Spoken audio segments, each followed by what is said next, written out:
Thank you banget buat yang sudah request City Jungle Apex WA, terutama untuk deck Nupi. Ya, ini adalah salah satu smartwatch outdoor murah, built-in GPS, kompas, baro, alti. Bagaimana untuk penilaian saya? Saya akan bahas di video ini. Kita lihat dari segi desainnya sendiri, ini terlihat military grade banget ya, kokoh dan solid. Diameternya ini terlihat lumayan besar, sporty dan cocok banget buat kamu yang berlengan besar. Ya, langsung aja tanpa berlama-lama kita lihat untuk kualitas GPS-nya udah saya tes ya. Di sini kalau kita perhatikan untuk garis lintas GPS-nya ini terlihat cukup presisi dan akurat. Tidak ada keluar dari jalur sedikit pun. Ini keren sih. Bahkan lebih keren daripada Aolo Neo yang pernah saya tes kemarin ya. Ini kualitas GPS-nya dia sudah menggunakan 5 satelit system yang berasa seperti kualitas GPS smartwatch harga jutaan nih. Mantap. Di sini ada tombol shortcut langsung ke sport. Mode sportnya ini tertulis bisa sampai 100 lebih ya. Pilihan cukup banyak. Saya coba tes. Di sini terlihat muncul sinyal GNSS. Cuma saran saya untuk melakukan lock GPS-nya ini usahakan di outdoor ya. Kalau di indoor ini lock GPS-nya memang agak sulit.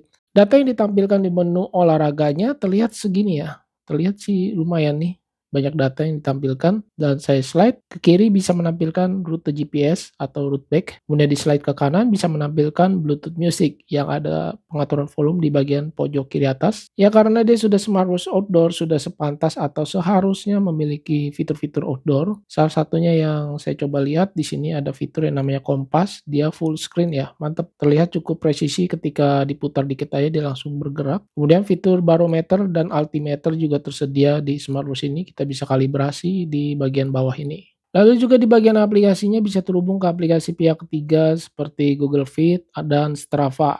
Jadi hanya dua ini aja ya kalau saya lihat ya. Ini cocok banget buat kamu yang pecinta Strava lover nih. Ya, lanjut di bagian layar karena dia sudah termasuk smartwatch outdoor, sudah seharusnya juga layarnya ini bagus ya untuk di outdoor. Saya sudah tes untuk menggunakannya di outdoor dengan kecerahan brightness sampai full tingkatnya. Karena ini di indoor saya memakai yang paling rendah nih. Yang paling rendah aja nih terbilang terang ya. Memang kalau di outdoor masih bisa terlihat, tapi pastinya beda dengan smartwatch yang layarnya sudah AMOLED. Smartwatch City Jungle ini dia masih menggunakan IPS screen, belum AMOLED. Kualitas IPS-nya sendiri udah cukup oke menurut saya. Dan ukuran layar juga ini terbilang besar nih, di 1,43 inch. Untuk responsif layarnya saya slide-slide begini selama penggunaan saya beberapa hari, terbilang cukup presisi dan tidak ada lag, terbilang smooth. Screen time off saya lihat ini ada 30 detik. Kemudian gaya visual ini adalah animasi yang bisa kita pakai seperti di smartphone gitu ya. Ketika di slide kiri kanan ini bisa menampilkan animasi. Ini cukup banyak kalau saya perhatikan animasinya. Dia tersedia 7 pilihan animasi dari smartwatch City Jungle ini. Kemudian tampilan menu adalah tema atau view UI tersedia cuma 3 aja nih. Ya lumayan daripada 2 ya, atau sama sekali nggak ada kan sayang. Lalu saya coba double klik di bagian tombol power dia tidak bisa, sedangkan yang bisa di double klik adalah di bagian tombol custom. Ini untuk mengganti tema atau view UI dari tombol custom.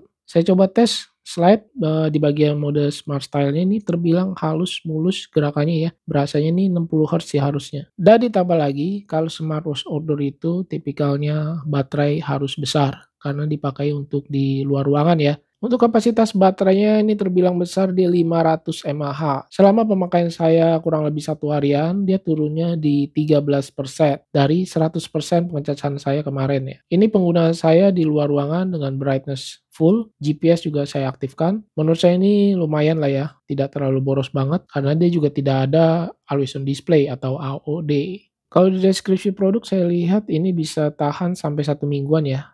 Kualitas baterainya 500 mAh. Sekali lagi tergantung dari pemakaian kita masing-masing. Salah satu watch face kesukaan saya bisa dilihat di watch face ini kompasnya aktif ya. Ketika diputar begini dia bergerak. Untuk Bluetooth versi menggunakan 5.3. Ngomong-ngomong soal Bluetooth, dia pastinya sudah bisa Bluetooth call. Kita perlu aktifkan di menu shortcutnya ini. Dan saya tes untuk fitur Bluetooth call dari aplikasi WhatsApp menggunakan smartphone dari Samsung S23. Ini terbilang bagus, bisa mengangkat telepon langsung dari smartwatch-nya. Untuk tampilan notifikasi chat masuk dari WhatsApp, terlihat dia punya fontnya ini bisa bergerak atau bergulir sendiri ke atas ya, tanpa harus kita slide lagi. Ini keren banget seperti di smartwatch-nya Advan gitu ya.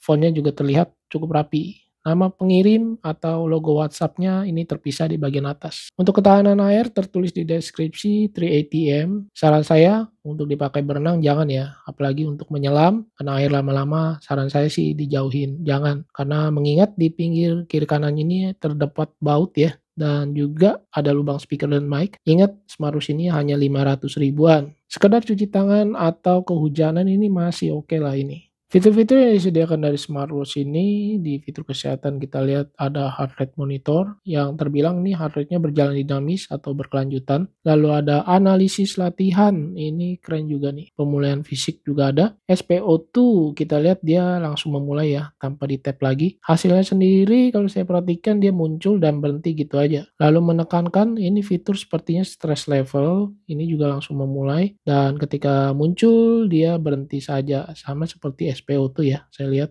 Fitur kesehatannya kurang lebih segitu aja. Nih saya coba tes untuk remote kameranya. Terlihat untuk remote kamera dia ada timer waktu penghitung mundur yang tidak bisa diubah atau di off-in. Jadi bawaan dari smartwatch-nya. Kemudian pemutar musik yang udah kita lihat tadi, ada pengaturan volume ya bagian atas kiri. Relaksasi untuk breathe tersedia. Pengingat minum ini juga ada. Pengukuran sekali ketuk ini bisa menjalankan 3 aplikasi fitur sekaligus. Ini keren sih. Fitur-fitur lainnya ini seperti jam dunia tersedia, stopwatch ada, pelacakan siklus ini untuk wanita. Tapi yang saya bingung untuk smartwatch dipakai wanita ini City Jungle terlihat cukup besar ya, kecuali ya pergelangan tangan kalian besar. Kalender ini juga tersedia. Ini keren nih tampilannya, dia modelnya ada yang tahunan, bulanan juga ada, harian juga ada nih, lengkap bener. Fine Phone, saya coba tes, untuk kualitas suaranya ini cukup kencang ya, keluar dari smartphone-nya dan juga ada getaran. Kalkulator tersedia. Untuk layanan lokasi kita perlu perbarui setiap 2 hari sekali nih, ya 2 hari lebih lah kurang lebih.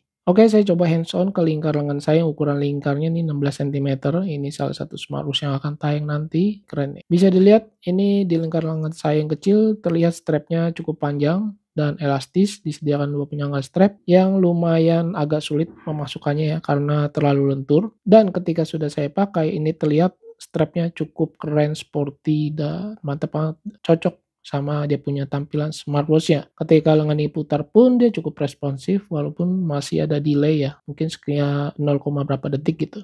Saya timbang untuk bobotnya sendiri dengan keseluruhan strap ada di 62,3 gram, sedangkan tanpa strap dia hanya 44,7 gram. Model strap bisa diganti-ganti dengan model lainnya ya, yang ukurannya ini 22 mm. Ketebalan case-nya ini di pinggirnya cuma 14 mm lah. Di tengah hard sensornya cukup tebal di 15 mm lebih. Diameternya sendiri 52 mm lebih dengan lug to lug 55 mm. Wah, besar sekali guys. Untuk aplikasinya sendiri menggunakan David App. Terlihat ya seperti inilah ya tampilan menu David App. Watch face yang disediakan dari David App terbilang banyak dan ya kalian tahu sendirilah. Di sini kita masih bisa custom untuk menambahkan foto dari galeri smartphone kita. Dan saya juga lihat di sini ada pembaruan firmware. Ini keren sih ya. Jarang-jarang smartwatch murah di harga 500 ribuan ada update firmware. Lalu yang saya perhatikan jadi catatan ya, kekurangan menurut saya. Untuk step, saya lihat sih ini dia berfungsi atau bisa merekam data langkah kaki. Sedangkan denyut jantung saya perhatikan ini tidak ada. Padahal saya sudah pakai loh ini. SpO2 juga ini tidak tersedia. Tidak ada ya, menekankan juga tidak ada. Sayang banget, jadi ada beberapa fitur yang tidak terekam datanya gitu. Untuk kesimpulannya, smartwatch ini terbilang smartwatch outdoor, low budget, cuma 500 ribuan, punya built-in GPS dengan 5 satelit system, kompas, barometer, altimeter tersedia, layarnya besar, Bluetooth core ready, layarnya smooth, berasa 60 fps, cuma memang untuk layar ini belum AMOLED, masih menggunakan IPS screen, dan diameternya yang terbilang besar. Cocok buat kamu yang berlengan besar. Untuk link pembelian dan spesifikasi lengkap bisa cek di link bawah deskripsi. Saya Freddy, terima kasih.